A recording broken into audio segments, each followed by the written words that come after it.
Welcome back to That Dad Guy, and welcome back through my exploration on my father's stamp collection. We've been going through one album, this one here, the Americas, not Canada and the US, and doing it systematically, alphabetically. When I first started the album, I was just looking at the country and showing him the stamps that he had collected, and then I decided they deserve more than that, so we expanded. We picked a country, we talked a little bit about its history, and then I showed you the stamps that were my father's collection and some of the stamps that I've added. So that's the way we've been doing it. So if you were looking for some of those early countries, I didn't add the history in, and apparently I forgot a few stamps too, because I put them in the wrong place. Before we get to that, if you're interested, make sure you like, you subscribe, you leave positive comments, you share with other people, and you put the notification bell on so you don't miss out on anything. Well, today we are talking about Honduras, and I had some stamps mixed in there from British Honduras.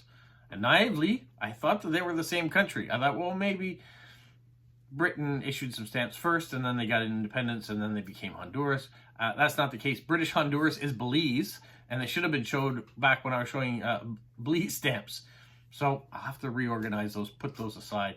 But today we are tackling the history and the stamps in my father's and my collection from Honduras. Honduras' capital is Tegucigalpa.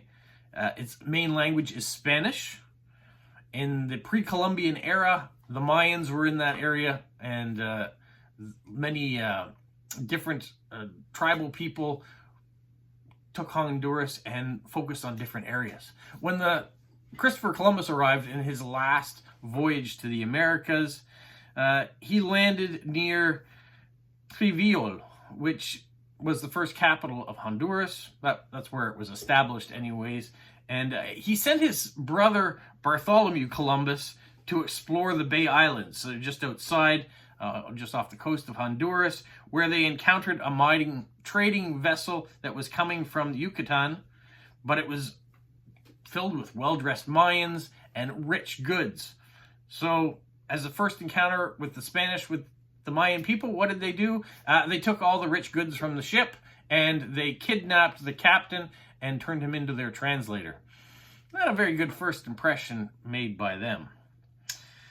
In 1524, Spanish conquistador Gil Danila entered Honduras, followed by Hernan Cortez and the Mexican forces to conquer that area. It was very rich in silver mining at the time, and it was initially mined by the locals until they said you can't use locals as slaves, so they decided to bring in other tribal people from around Central America to work the mines. And then they brought in African slaves when that wasn't good enough or when it was outlawed. By 1650, no more slaves or outside workers were brought into Honduras, though. The Spanish had trouble conquering the northern and the eastern part of Honduras. The local tribes were getting help from pirates and privateers that were mostly from England and were reinforced by forces from Jamaica to help with the resistance. In 1821, like many other countries in the area, Honduras got independence from Spain. Honduras was part of several Central American unions. That's kind of what they wanted. They wanted to be stronger than their sole country by joining forces with other countries, which some of them only lasted a couple of years. Many of them failed until they were officially just the Republic of Honduras. In 1870, policies favoring international trade and investment brought foreign interests into the national policies, starting with shipping. Tropical fruit from the north coast, mainly bananas, were given really good deal. American companies coming in to have banana plantations and send them out. In 1888, they tried railroad projects to join all their cities, but ran out of money. So in order to continue developing the infrastructure they needed, they granted U.S.-based fruit companies land grants and exemptions from taxes. In 1904, author Henry O. Henry coined the first phrase banana republic to describe Honduras, where he'd been living for 6 months. It wasn't a favorable comment to call Honduras a banana republic. It was basically saying that the banana companies, the fruit companies that ran the North and had put so much into the infrastructure were actually the ones that were running the country, not the government. In 1930, banana exports was their major crop. Major U.S. fruit companies paid little to no taxes, and it crippled the growth of the country. U.S. troops even arrived to secure business interests in 1903, 1907, 1911, 1912, 1919, 1924, and 1925. They were there to mean business and protect their crops and the profits that they were getting out of Honduras. In 1940, they had a constitutional crisis, led reforms in the 1950s. Workers were given new rights to organize, resulting in the 1954 general strike. In 1960, the northern part of what was Mosquito Coast in Nicaragua was given to Honduras by an international court of justice. It used to be a British zone. Now it was part of Honduras. In 1963, they had a military coup, which unseated the democratically elected president. In 1969, at a preliminary match for the World Cup, they had what was called the Football War, which was a war that went between Honduras and El Salvador, mainly over boundary disputes and immigration. Honduras was thinking that too many El Salvadorians were in their country and were there illegally. It eventually was had a ceasefire, and more than 130,000 Salvadorian immigrants were expelled.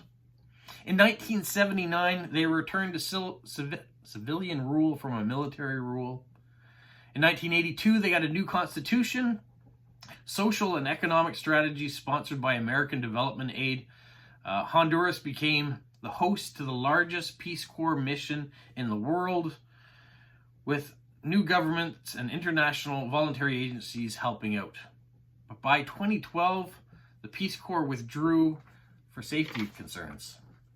Throughout the 1980s, the U.S. kept a military force in Honduras to support El Salvador against the Contra guerrilla forces in Nicaragua, and also worked with the Honduran army to protect against communists and liberation rebels and forces through the country.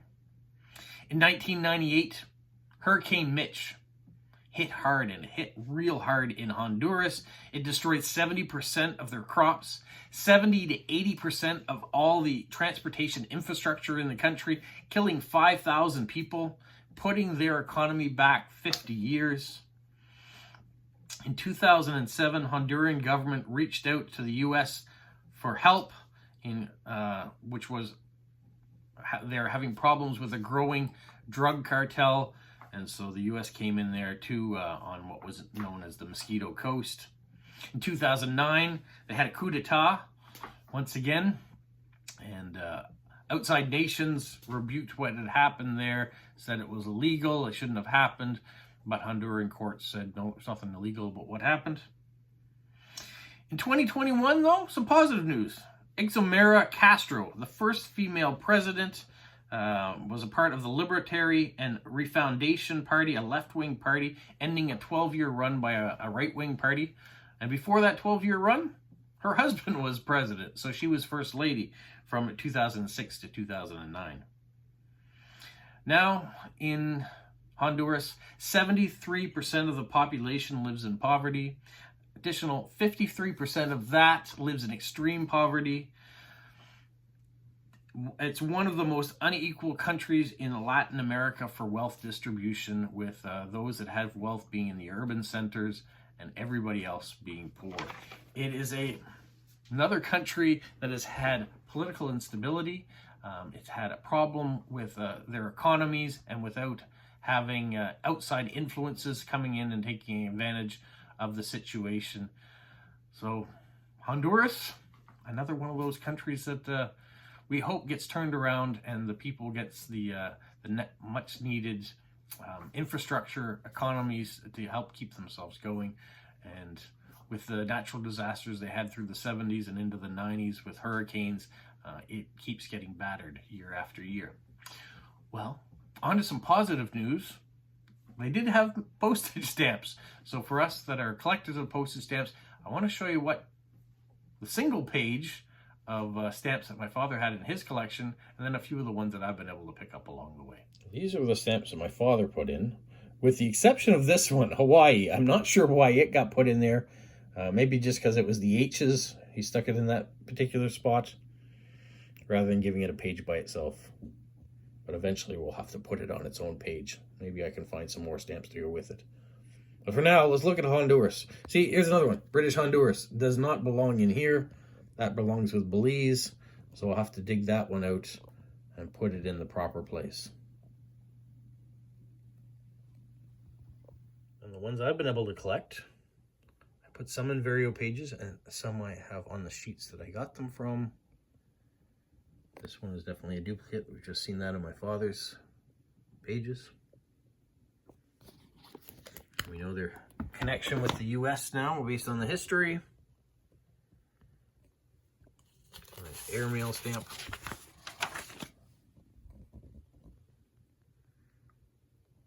And some earlier ones from Honduras.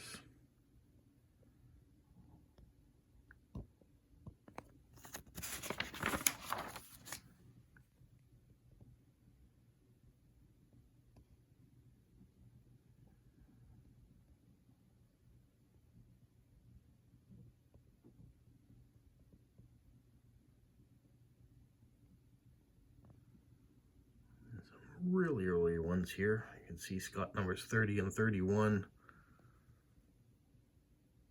Going back a ways. Sometimes when I do these videos, I get a little sad for the people of these countries because they've gone through such turbulent and chaotic times that it seems like every time they turn a corner and it looks like things are going to get better, either Mother Nature comes in and slaps them back down, or uprising from a faction and a coup d'etat, or outside forces come and disrupt things. I hope not every country. Now, we've gone through a lot of history, but I know that there are a lot of ones that are tied together, so we've talked about neighboring countries too.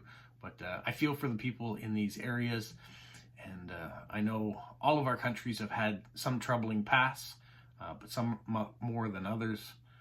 And when I look at Honduras and what has happened with Mother Nature coming through, they don't seem to be able to get ahead. Well, that's it for today, on either a somber note for you, or maybe you just enjoyed the stamps or learned something about the history too, which is always an important part. We can't forget that it's a great big world, and we should learn as much as we can about all the different areas and take in the information and use it in a positive way going forward. That's it for now. That's it for this week. Have a magical week. What, Polo? You say like, subscribe, share, and tell all your friends? Who's a good boy? Who's a good boy? Bye. When I look at this binder and see how many countries we still have to go, and then I look at the rest of the collection, we're going to be doing this for a long time where we talk to each other each week.